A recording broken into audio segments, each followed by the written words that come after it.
4 ماہ سے زائد عرصے کے بعد اس آڈیٹوریم میں داخلہ نصیب ہوا ہے۔ 2 ہفتے قبل جب میں نے اس کا ارادہ کیا تھا تو جو میری کیفیت اس وقت تھی اس میں مجھے محسوس ہوا تھا کہ اس ہال میں داخل ہونے کے لیے 3 امکانات میرے لیے ہیں۔ اس سے پہلے واکر کی مدد سے ہموار زمین پر تو میں چل رہا تھا کافی دنوں سے اپنی اکیڈمی کے اندر، لیکن سیڑھی کا چڑھنا یہ میرے لیے ابھی ناقابل تصور تھا۔ بہرحال خیال یہ تھا کہ 3 میں سے ایک صورت ہوگی، یا تو کسی پہلوان کی پیٹھ پر سوار ہو کر، اس لیے کہ یہ ہوا ہے تاریخ میں اور ہماری قریب کی تاریخ میں۔ مولانا محمد زکریا شیخ الحدیث رحمت اللہ علیہ وہ دونوں ٹانگوں سے معذور ہو گئے تھے۔ اب ان کا جو سفر ہوتا تھا وہ ایک نوجوان اچھا تنوبند ان کے ساتھیوں میں سے، وہ بھی مولوی ہی ہوتا تھا، وہ انہیں اپنے کندھے پر سوار کر، کندھے پر نہیں پیٹھ پر سوار کر کے اور ادھر سے ادھر لے کر جاتا تھا۔ حال ہی میں مجھے ایک واقعہ سنایا ہے ہمارے شیخ رحیم الدین صاحب نے کہ وہ ملنے آئے تھے مولانا مفتی محمد شفیع صاحب سے رحمت اللہ علیہ، تو وہاں انہوں نے کہا کہ مولانا حضرت مفتی صاحب، جب تک میری ٹانگیں سلامت تھی میں نے سفر بہت کم کیا، اب جب کہ میں دونوں ٹانگوں سے معذور ہو چکا ہوں تو میں پوری دنیا گھوم رہا ہوں۔ گھومنے کی شکل یہی تھی، میں نے خود اپنی آنکھوں سے دیکھا، وہ خاصے دہیم شہیم تھے، معمولی اکیرے بدن کے آدمی نہیں تھے، دوہرے بدن کے آدمی تھے، لیکن بہرحال ایک جوان تھا تنوبند جو ان کا ساتھی تھا، وہ رہتا تھا ہر وقت ساتھ۔ میں نے اپنی آنکھوں سے دیکھا کہ ہوائی جہاز کی سیڑھی چڑھ رہا ہے وہ شخص مولانا زکریا کو اپنی پیٹھ پر لیے ہوئے، جیسے کبھی بچوں کو ہم سوار کیا کرتے تھے اپنی پیٹھ پر۔ تو ایک امکانی صورت تو یہ تھی۔ دوسری امکانی صورت یہ تھی کہ 3-4 افراد کرسی پر مجھے بٹھا کر اور کرسی اٹھا کر سیڑھی چڑھی، جیسے ابھی کچھ لوگوں نے دیکھا ہوگا کہ میں اسٹیج پر جو آیا ہوں تو 3-4 حضرات نے کرسی اٹھا کر اوپر رکھی، کیونکہ ان سیڑھیوں کے ساتھ کوئی ریلنگ نہیں ہے، ورنہ شاید میں چڑھ جاتا ہاتھ کے سہارے سے۔ تیسری خواہش ہوتی تھی، لیکن اس کے بظاہر امکان نظر نہیں آ رہے تھے کہ میں لفٹ کے ذریعے ہی سے اوپر پہنچ جاؤں۔ بہرحال اب سے کوئی 1 ہفتہ پہلے وہ جو پروگرام میرا تھا اور وہ پھر منسوخ ہو گیا تھا، یہاں پر درس ہوا تھا صرف عزیزم ڈاکٹر عارف رشید کا، اس کے فوراً بعد مجھے کچھ اپنے جسم میں توانائی اور اپنے ارادے میں اعتماد محسوس ہوا کہ میں سیڑھی چڑھ سکتا ہوں اگر اس رائز زیادہ نہ ہو۔ تو جو مسجد کی سیڑھیاں میرے لیے بنائی گئی تھی کئی سال پہلے، جبکہ مجھے گھٹنوں کی تکلیف تھی، وہ 4 سوا 4 ساڑھے 4 انچ کے رائز کی 7 سیڑھیاں ہیں۔ وہاں میں نے ایک ریلنگ تو پہلے تھی، ایک ریلنگ اور لگوا لی، اور اس کے سہارے کوئی 5 دن سے میں مسجد میں 5 وقتہ نماز کے لیے جانا شروع ہو گیا۔ یہ بڑی اچھی پیش رفت تھی۔ اس کے بعد خیال آیا کہ اگر اس لفٹ میں بھی 2 ہینڈل لگا لیے جائیں جنہیں پکڑ کر میں اس میں سوار ہو جاؤں تو شاید کہ اللہ تعالیٰ مشکل آسان کر دے۔ تو الحمدللہ کہ وہ شکل بھی اللہ نے پیدا کر دی، اور آج میں لفٹ کے ذریعے ہی سے اوپر آیا، اور اگر کبھی آنا ہوا تو پھر اگر ان سیڑھیوں کے ساتھ ریلنگ لگا دی جائے تو میں شاید چڑھ بھی سکوں گا۔ بہرحال شکر صد شکر کے جمازہ و منزل رسید، اللہ کا شکر ہے، صد بار شکر ہے کہ اونٹنی اپنی منزل پر پہنچ گئی۔ میری آج کی گفتگو جو ہے وہ نہ تو درس قرآن ہے، نہ ہی کوئی جذباتی قسم کا خطبہ ہے، بلکہ کچھ جسے انگریزی میں کہتے ہیں ہارٹ ٹو ہارٹ ٹاک، دل سے بات ہو اور دل تک پہنچ جائے۔ فارسی میں اس کے لیے بہت عمدہ مقولہ ہے، از دل خیزت بر دل ریزت، جو بات دل سے نکلتی ہے وہ دل ہی میں جا اترتی ہے۔ اللہ کرے کہ میری آج کی گفتگو اسی نوعیت کی۔ بہرحال آج کی میری گفتگو 3 حصوں پر مشتمل ہے، پہلے سے آپ نوٹ کر لیں۔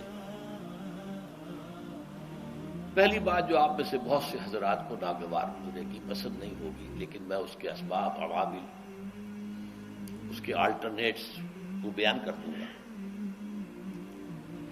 آج سے لاہور میں میرے اتوار کے صبح کے درس قرآن کا جو سلسلہ 40 برس سے جاری تھا، میں اس کے خاتمے کا اعلان کر رہا ہوں۔ 40 برس، سن 65-66 میں میرا درس شروع ہوا تھا، اتوار کی صبح۔ سمن آباد لاہور میں میرے پھوپھی زاد بھائی کا ایک مکان تھا اینٹائپ، انہوں نے اس میں اضافہ کیا، 2 کمروں کے بیچ میں سے دیوار نکال کے ہال بنا لیا۔ میں 65 میں لاہور منتقل ہوا تھا۔ میں نے جا کے وہ دیکھا، میں نے کہا یہاں تو درس قرآن ہونا چاہیے، 50 آدمیوں کی بیٹھنے کی اس میں گنجائش تھی۔ بس درس شروع ہو گیا۔ پھر سمن آباد کے لوگوں کے طرف جو آنا شروع ہوا، دالان بھرا، باہر کا پارک بھرا، گراسی پلاٹ چھوٹا سا تھا۔ پھر دعوت آئی کہ مسجد، جامع مسجد خضرا، اس میں آپ درس دیں۔ وہ میرا درس وہاں شروع ہوا۔ پورے 10 برس وہ میرا درس وہاں جاری رہا، اور کچھ عرصے بعد ہی ابتدا ہی سے خطبہ جمعہ بھی شروع ہو گیا تھا۔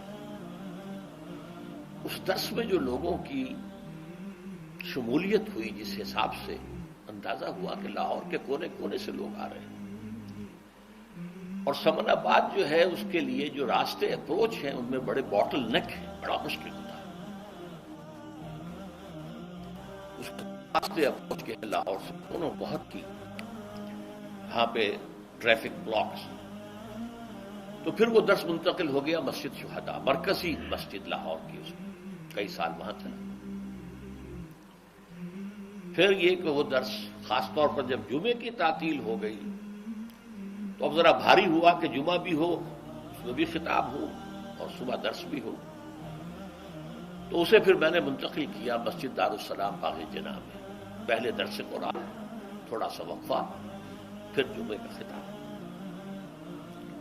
یہ سلسلہ آخر تک جاری رہا ہے، آج سے 2 سال قبل تک، 40-41 سال اللہ کے فضل و کرم۔ ان میں وقفے تو آئے ہیں، کبھی بیرونی سفر کی وجہ سے 1 مہینے کا وقفہ آ گیا، ایک بڑا وقفہ آ گیا تھا میرے گھٹنوں کے آپریشن کی وجہ سے 1998 میں، وہ 3-1 مہینے کا۔ امریکہ وغیرہ جاتا تھا تو 1-1 مہینے کا وقفہ تو پڑتا ہی تھا، اور سب سے ریسنٹ یہ وقفہ جو ہے ہندوستان کے سفر میں 1 مہینے سے کچھ زائد کا پڑا۔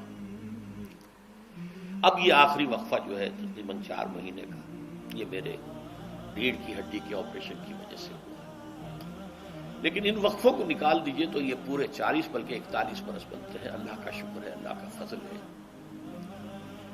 سنا کرتا تھا کہ مولانا احمد علی رحمۃ اللہ علیہ نے لاہور میں 40 برس تک درس قرآن دیا۔ تو اللہ کے فضل و کرم سے میں کہہ سکتا ہوں کہ کم سے کم اس مدت کے اعتبار سے مجھے تھوڑی سی نسبت ان سے حاصل ہو گئی۔ اور سب سے بڑی بات یہ تھی کہ مجھے بعد میں معلوم ہوا کہ مسجد خضرا جہاں پہ کہ میرے اس درس کا جو ہے معاملہ جمع ہے، اس کا سنگ بنیاد مولانا احمد علی رحمۃ اللہ علیہ کا رکھا ہوا تھا۔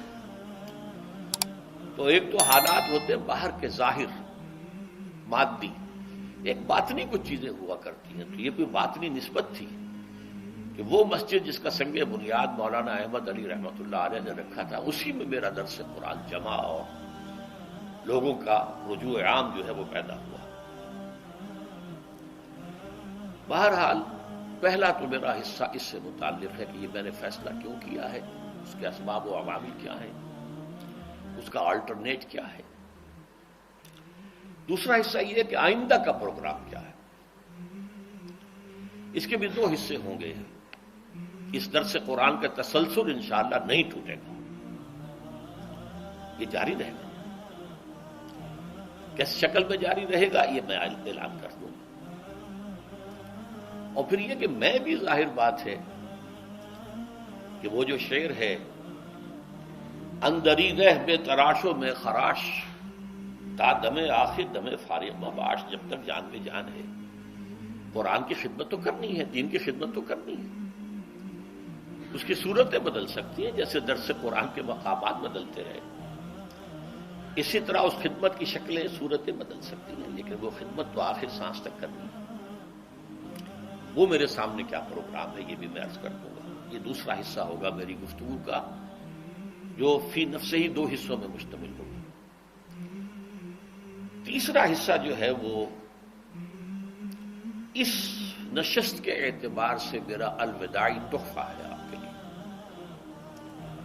اور وہ یہ کہ میری جو دینی، ملی، تاریخی، سیاسی، عمرانی جو سوچ ہے، جو فکر ہے میرا، جو 50 برس سے زائد عرصے کے مطالعے اور غور و فکر پر مبنی ہے،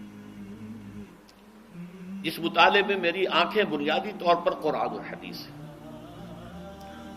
لیکن یہ کہ دنیا کا مشاہدہ کھول آنکھ، زمین دیکھ، فلک دیکھ، فضا دیکھ، دنیا میں کیا ہو رہا ہے، کیا کیا عوامل ہیں، ماضی کیا تھا، ہم کہاں کھڑے ہیں، اب کہاں جانا ہے. اس پر میری ایک سوچ ہے، میرا فکر ہے. پھر یہ کہ ہماری اخروی نجات کا دار و مدار کس چیز پر ہے. تاریخ کے بہاؤ کو نہ میں روک سکتا ہوں نہ آپ روک سکتے ہیں. وہ تو ڈام بہتا رہے گا اور اس کو فیصلہ کرنے والا صرف اللہ ہے. کسی فرد بشر کے اختیار میں نہیں ہے کہ وہ تاریخ کے بہاؤ کو موڑ دے. ہاں محمد رسول اللہ نے موڑا تھا صلی اللہ علیہ وسلم، لیکن یہ ہے کہ ہم اس تاریخ کے بہاؤ میں تنکوں کی طرح بہتے چلے جائیں، یا یہ کہ ہمیں کچھ کرنا ہے.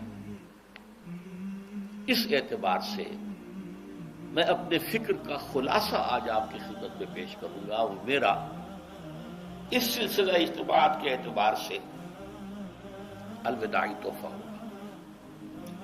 اب میں آغاز کر رہا ہوں. پہلی بات، اس سبب میں 3 باتیں مجھے کہنی ہیں. سب سے پہلی بات یہ کہ زندگی کی سب سے بڑی حقیقت موت ہے. ہم بھلائے رکھتے ہیں، اپنے ذہن سے اسے دور رکھتے ہیں، لیکن واقعہ یہ ہے کہ زندگی کی سب سے بڑی حقیقت موت ہے. خدا کے منکر پیدا ہوئے ہیں، لیکن موت کا انکار کرنے والا تو کوئی پیدا نہیں ہوا. اس لیے میں نے آیت آپ کو سنائی، کل نفس ذائقۃ الموت. ہر ذی نفس کو موت کا مزہ چکھنا ہے، ہر جاندار کو موت کا مزہ چکھنا ہے. ثم الینا ترجعون، پھر ہماری طرف لوٹا دیے جاؤ. تو زندگی کی سب سے اہم حقیقت موت، اور موت کے بعد رجوع الی اللہ،